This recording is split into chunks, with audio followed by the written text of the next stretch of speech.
Assalamualaikum warahmatullahi wabarakatuh. Sedulurku semuanya yang dirahmati oleh Allah Subhanahu wa taala. Alhamdulillah wa syukurillah kita dapat berjumpa kembali, tentunya masih di channel Simo SDSM. Dengan saya Bang Simo, dan di dalam kesempatan kali ini kembali saya akan mengijazahkan bagaimana caranya keilmuan ataupun ilmu batin yang saudara amalkan bisa masuk sempurna di batang tubuh saudara. Namun sebelum saya lanjutkan ke pembahasannya, alangkah baiknya bagi sedulurku semuanya yang baru masuk, yang belum subscribe di channel Simo SDSM, silahkan klik tombol subscribe yang ada di bawah video saya ini.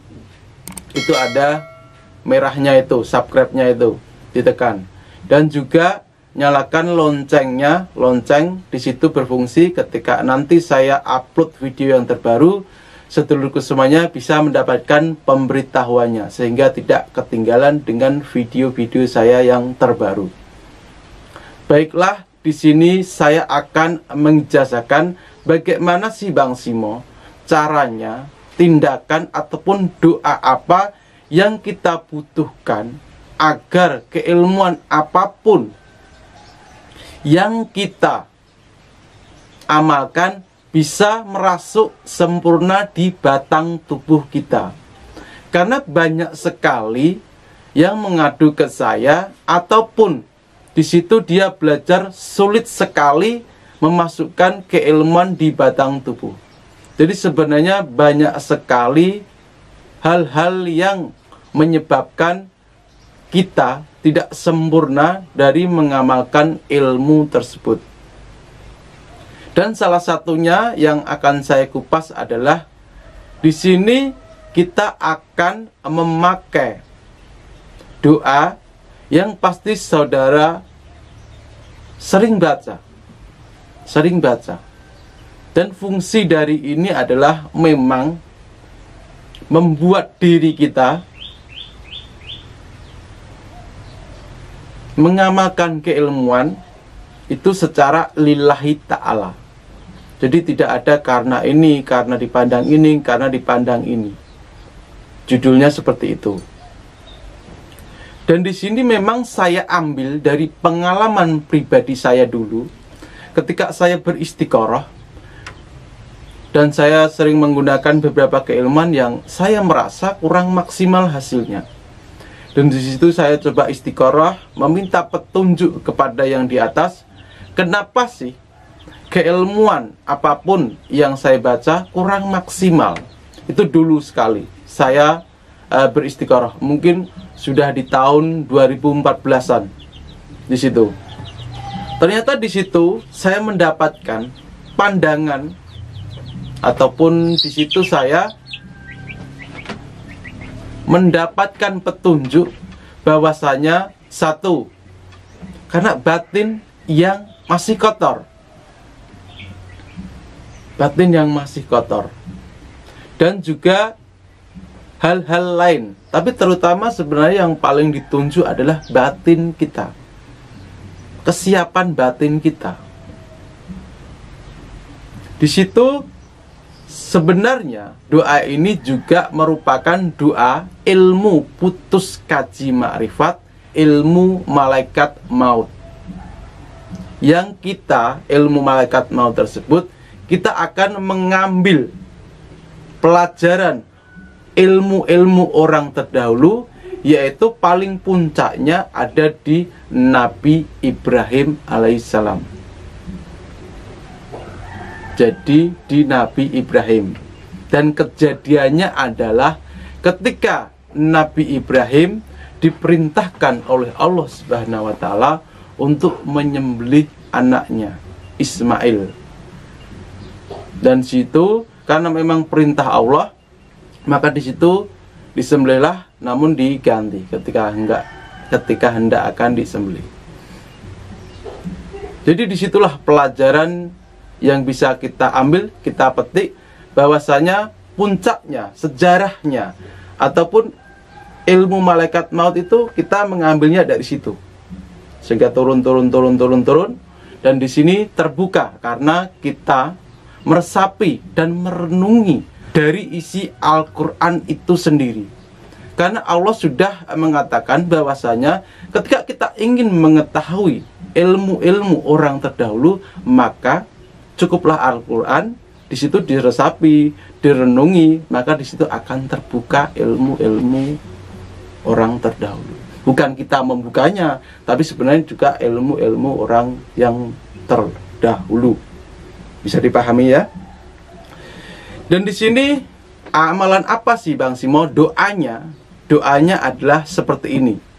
Bismillahirrahmanirrahim. Inna sholati wa nusuki wa mahyaya wa mamati lillahi robbil alamin. Tapi di situ tidak cukup saudara baca saja. Jadi juga harus diterapkan dalam kehidupan sehari-hari. Sesungguhnya sholatmu atau ibadah kamu hanya untuk kepada yang di atas. Hidupmu hanya untuk Allah, matimu juga hanya untuk Allah. Dan di situ yang terakhir ada kata mati. Ada kata mati. Kenapa di situ juga bisa ataupun di sini merupakan putus kaji ma'rifat ilmu malaikat maut? Karena di situ yang terakhir adalah di maut, di matinya. Kita itu tidak memiliki apapun di dunia ini. Tubuh ini milik Allah. Anak, tadi kan sudah saya gambarkan ya, anak yang kita sayangi, orang tua ataupun keluarga ataupun semuanya itu adalah kepunyaan Allah. Jika sudah haknya dan diambil oleh Allah Subhanahu wa taala, bagaimana tindakan kita? Ya, sesuai dengan yang tercemin dari doa tadi. Inna sholati wa nusuki wa mahyaya wa mamati lillahi rabbil alamin. Jadi menyadari bahwasanya kita itu tidak memiliki apapun, semua kepunyaan yang di atas, maut pun ketika datang ya dengan senang, pasti harus senang. Karena memang hanya kepunyaan yang di atas, bukan milik kami. Diambil ya alhamdulillah. Seperti itu kajiannya. Dan juga ketika kita beribadah itu juga bukan karena itu, karena mengharap itu dan lain-lain. Jadi memang benar-benar ini, doa ini berfungsi untuk membersihkan diri secara batin, hati kita, segumpal darah yang ada di dada kita ini. Dan juga di situ juga harus diterapkan dalam kehidupan sehari-hari. Hidupmu hanya untuk Allah, ibadahmu hanya untuk Allah, mati pun hanya karena Allah. Kepunyaan Allah semuanya. Diambil sudah haknya, sudah terputus kenikmatan ini ya berserah diri. Memang harus tetap mengikuti, karena memang sejatinya kita tidak memiliki apa-apa. Jadi dengan itu saudara menzikirkan ataupun membaca doa itu, inna sholati wa nusuki wa mahyaya wa mamati lillahi rabbil alamin, dan juga diterapkan, dibaca artinya, maka di situ pasti di dalam diri kita terhindar dari berbagai macam penyakit hati. Mungkin yang paling besar adalah ketika pengen dipandang itu riya yang nggak kelihatan, dan di situ bisa dilihat oleh seseorang yang memiliki ikatan batin yang kuat. Bisa. Jadi memang penerapannya seperti apa Bang Simo? Jadi penerapannya adalah saudara membaca itu banyak-banyak, dan juga di situ saudara meresapi makna arti dari di situ dan diterapkan.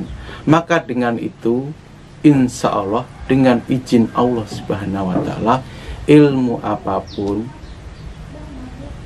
yang saudara ingin buka di batang tubuh saudara akan masuk secara sempurna sesuai dengan kadar ilmunya.